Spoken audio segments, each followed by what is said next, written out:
చేసినప్పుడు ఎందుకు అడుగడుగున పోలీసులు ఉన్నారు? మీరు చేసింది కరెక్ట్ అనుకున్నప్పుడు అడుగడుగున పోలీసులతో ఆ గ్రామాలలో ప్రజలందరికీ ఎందుకు భయభ్రాంతులు చేస్తున్నట్టే అట్లా ఉందా, నాకు ఆ విషయం తెలియదు అని అప్పుడు పోలీసులు కలెక్టర్తో మాట్లాడి రేపే అవన్నీ క్యాంపులు ఎత్తేయండి, ఎక్కడో ఒక చోట ఎంట్రీ ఎక్కడో దూరంలో ఒకటి పెట్టేసారు, గ్రామాలలో తీసేయండి అని. ఇప్పుడు వచ్చిన రిపోర్ట్ ఏంటి? సివిల్ పోలీసులతో ప్రతి గ్రామంలో ఇంకా మొత్తం గాలిస్తున్న పరిస్థితి ఉంది, ఇంకా ప్రజల్ని భయభ్రాంతులను చేస్తున్న పరిస్థితి ఉంది అనేది స్పష్టం అవుతుంది. అంటే మరి అక్కడ నువ్వు చెప్పిన స్వేచ్ఛ జీవితం ఆ ప్రజలకు లేదు కదా, ఆ స్వేచ్ఛ జీవితాన్ని చెప్పి ఇవ్వాల్సిన బాధ్యత నీదే కదా. మరి ఆ రోజు అన్ని కమ్యూనిస్ట్ పార్టీల ముందు ప్రకటించింది, ఈ రోజు నీరు గారిపోయేది లేదు అనేది స్పష్టం అవుతుంది కదా. కాబట్టి ఇప్పటికైనా కేసుల ప్రస్తావన కూడా వచ్చింది. అసలు చాలా నార్మల్ మనుషులు అమాయకుల మీద కేసులు పెట్టి ఆ ప్రాంతాల్లో ఉండే ప్రజలందరినీ బెదిరిస్తున్నారు, అది సరైనది కాదు అన్నప్పుడే నేను ఇందాక ప్రస్తావించిన 45 కుటుంబాలే ఈ ఘటనలో పాల్గొన్నాయి, ఆ విషయంలో అయితే మేము సీరియస్ ఉన్నాము అని.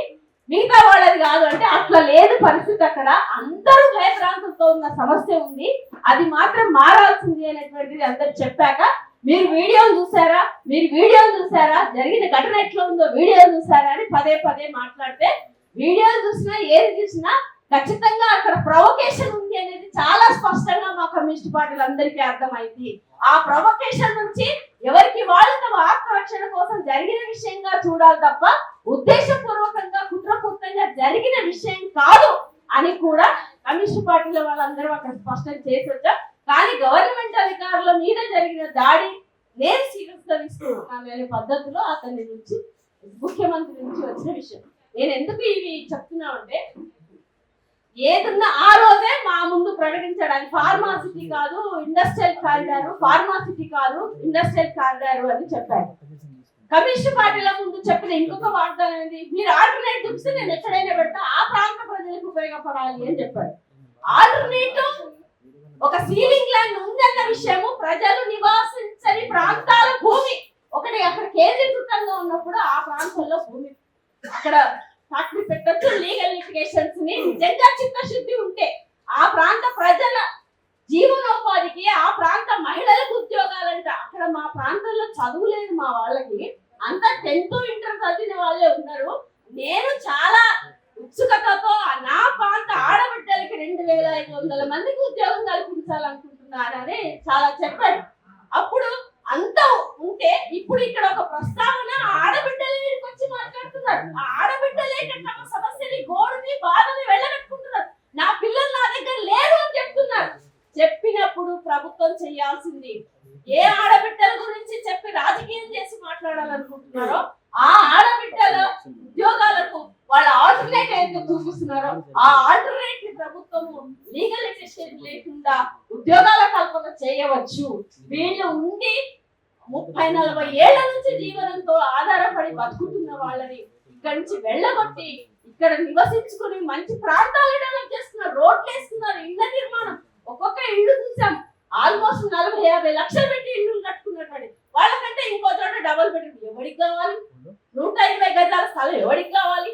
అందుకని ఇవన్నీ కూడా ప్రజల మనోభిప్రాయాలు, ప్రజల అభిప్రాయాలకి భిన్నంగా తిరస్కరిస్తూ పెత్తనం ద్వారా, ఆధిపత్యం ద్వారా, లేదా ప్రభుత్వం నా చేతిలో ఉండేటువంటి నియంతృత్వం ద్వారా చేస్తే తప్పకుండా దానికి మూల్యం చెల్లించుకోవాల్సి ప్రజల నుంచి వస్తుంది అనేటువంటిది కూడా మనం ఈ సందర్భంగా రౌండ్ టేబుల్ సందర్భంగా చెప్పాలని కోరుతూ, నా ఇంకొక అంశం ఏంటంటే, వాళ్ళ ఖచ్చితంగా ఇందాక చెప్పా, మేము కార్మిక సంఘంగా టీయూసీఏగా మీకు అండదండలు అందిస్తాం, మా మద్దతు ఎప్పుడూ మీకు ఉంటుంది. మీ సమస్యల్ని, మీ వాడిని వినిపించడానికి తప్పకుండా మేము మీకు అండదండలు అందిస్తామని, సపోర్ట్ ఇస్తామని తెలియజేస్తూ, ఒక విషయం అయితే మీరు దేనికి బెంగటిల్లక్కర్లేదు.